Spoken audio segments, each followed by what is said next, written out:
So with our lovely Miss Winnie, ready? Winnie. She's just checking out the environment. Yes, nice job, cuteness. So I know you guys were mentioning that she does play, oh, good job, with your 14-year-old granddaughter. So remember that a lot of times some puppies will get a little confused with the way even younger kids or even teenagers, they tend to be a little bit more wiggly, a little bit noisier. So for a lot of puppies, they sometimes struggle with the energy level that comes out of small humans. They view them as sometimes another playmate. She's just warming up with a couple little find-its just to get her in the groove. Nice job, cuteness. Yes. So we may be finding that when your granddaughter likes to go and play with Miss W, is sometimes have it where they practice a little bit of play, but with a toy or an item that she and the little can handle together. Some toys are not super conducive to playing together because they're very small, and then by accident the puppy ends up mouthing the person or the child at the same time. Again, don't feel that your puppy is on purpose trying to assault them lovingly with those piranha-like teeth, but remember that anytime your puppy is practicing a certain skill, they're getting good at it. So sometimes, nice job, cuteness. I love how she comes running and does her lovely little sits now. Good job. So for our gorgeous girl, I was going to see if maybe she'd want to play. I have a toy that's on a little rope. I'm going to see if she'll go and do a little bit of play with that, try to get her a little jazzed, and then see if she can bounce back to it, kind of the way we did earlier with Miss S. So if she doesn't feel like playing, oh, nice sneezes. So if she doesn't feel like playing, don't worry. She's never really played with this toy. She's used to maybe some of hers. She just says, I'm here for the snacks, lady. So if your babe doesn't always go into the game you were hoping, good job, madam. Sneezing, again, if you're not familiar with it, it can also be communication. So obviously we too can sneeze when there is, of course, dust or something that's bothering you and you need to kind of get something out of your nasal passage or something gave you a little tickle. But typically puppies and even adult dogs will sneeze and snort and make some little snuffy noises when they're really excited or when they're trying to also say they're really enjoying what's happening. But other times too, during play, you'll hear a lot of it. And the reason behind that is that sneezing and snuffing is actually your babe trying to communicate to the other puppy or other person that they're actually just play wrestling and not real fighting. So when you do see play, you'd want to see, a lot of times play is very exaggerated, it's very wiggly. Look to a puppy that looks like a wet noodle. They're very loose and flowy, and they're not rigid or freezing and pausing. And if you're hearing a lot of snorts and snuffs and sneezing, it normally means that whatever you're doing, the puppy's really enjoying. So I think right now she's just having a grand old time doing her find-its and then bouncing back to me. So Winnie, yes, great little name recognition. But if she's not a huge fan of this toy, not the end of the world, we can also do play with her and myself. So I know I was trying to do this earlier with our lovely Miss S, try to get her a little excited and come back from it. If she's not as toy driven in the classroom setting or with me, like she might be at home with yourselves or with your granddaughter, then that might be a moment where practicing a little bit of this at home will be really helpful too.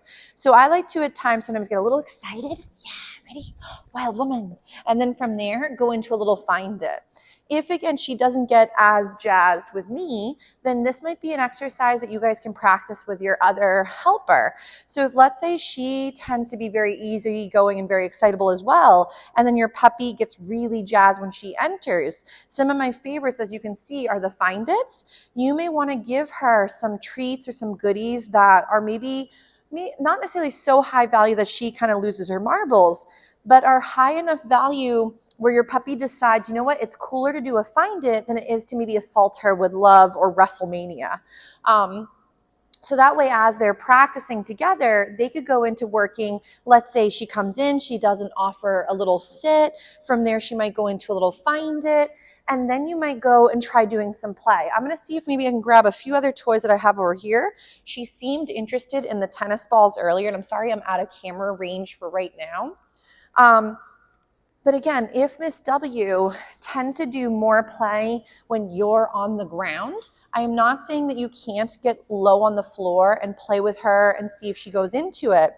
But you may find that if, let's say, you become the target or the granddaughter, have it where you try and rotate through different items. And of course, she was playing earlier this morning, so maybe she just pooped out. But there's a train going by, the heat came on, it's making some clinking noises, so she might be a little bit overwhelmed by the sounds and the sights right now. Hi, cuteness. So, but again, don't worry if she's not necessarily going right into the playing. I was hoping she'd be somewhat interested in some of these items. I know she has some of her toys that she was kind of working on some of her chews today, which was awesome. But maybe she's not quite as toy driven as she is food driven. So I would recommend that if, let's say, you stepping in and out of the environment is hard for her, to practice that as you enter, we ask for other behaviors instead. So it could be as simple as those find its. It could be as simple as maybe if she can't offer a sit, wonderful. But remember, sitting when she's really jazzed might be almost, again, like asking a little human to settle when they're about to just go join their friends for some playtime at a birthday party. And settling right before may not be the easiest exercise. So what I'm going to try with her then for a little bit is I want to do a little bit with the doorway, practice coming in and out of the space, and see if I can get her to go from that excitement or trying to jump to then do some find its or some other skills.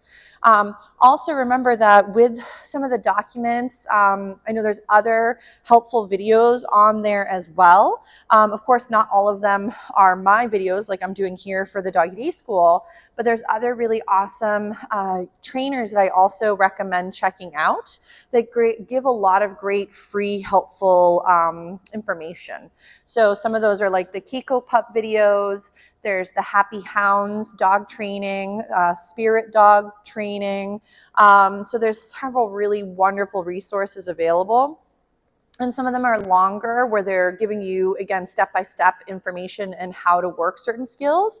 And others are more little tidbits or helpful little tidbits of knowledge to help you through other maybe behaviors or building up new skills. So, but I'm going to give this a little try where I'm going to go behind little buffer and then see if I can practice coming in and out of the space and see how she handles herself. So I'm just going to move my curtains out of the way because I know they get in the way of the door opening and closing. And we'll see if I can practice a little bit where I step in and out and see how she feels with that novelty of me going from one threshold to another. So again, I'm just going to set her up with doing a couple little find its off in her own little zone here. So that way I can get her situated. I'll go away for a moment and then I'll poke back in. So when dealing with thresholds, I know obviously not everybody has this lovely half door, but sometimes you might have baby gates. You might have your doggy little corral zone. You might have bubbles of the home where it's puppy proof versus usual zone. So if, let's say, you coming in and out of a space is really hard for her, I would start practicing this again before you need it. So I know a lot of times we mention working the skills not in the moment, but before you'd like that behavior for down the road. So let's say, again, I'm going to step into my bubble, and typically, let's say this equals her. She's like, no, I'd like to go explore in there.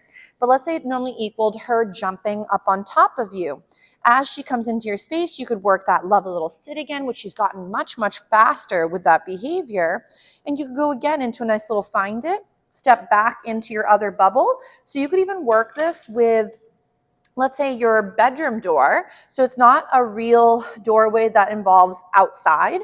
If you're finding that going through a threshold where there could be a flight risk, I wouldn't go right into working this with your doorway out to the yard, unless it's a fenced in yard and you're building up that concept too.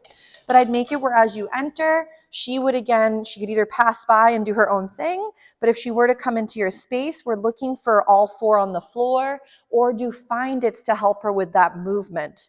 So if we're finding that she's struggling with being stationary, like getting a little sit might be hard for her, but that was gorgeous, then we may want to feed for those moments like we mentioned prior, all four on the floor. If again, she's way too jazzed and wiggly and excitable, feed the ground, and that'll help take the energy or the excitement off of you. So right there, if she goes to jump, notice how again she hopped off.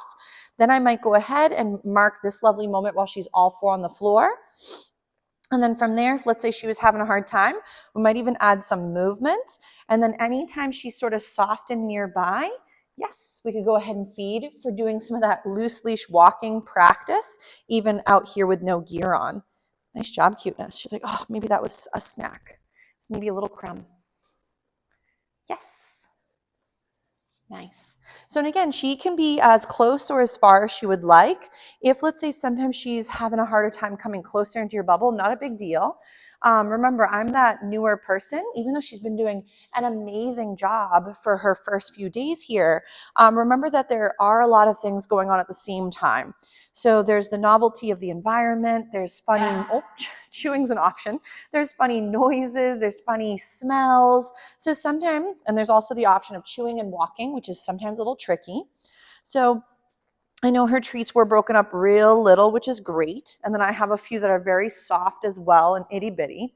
So that way we can kind of help her keep honing in on these lovely skills. She's doing a great job.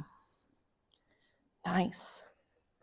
Beautiful. So just always think to yourselves, if we don't like what our puppies are doing, how can we either prevent them from getting good at that failure, or what would we rather have our puppy do?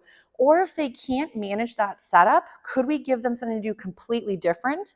And then go grab them when we're ready to practice the dynamic. Nice job, Winnie, find it. So if, let's say, people coming into the home was really hard for her, we might start it off first by having her in her crate, in her corral, on a leash. So that way we can manage what she can and can't do. And then as, let's say, she's getting more comfortable, she's choosing to do her chew item versus going and jumping on the granddaughter, then we go into working her around the item or whatever it might be. Oh, that was a very good decision. Good job, cuteness. So we'll give her a little break from this exercise, and then work a few other little skills with our little lady in just a moment. Ready? We'll do another little find it. But I think find its are one of her favorites because it involves running around like a wild woman.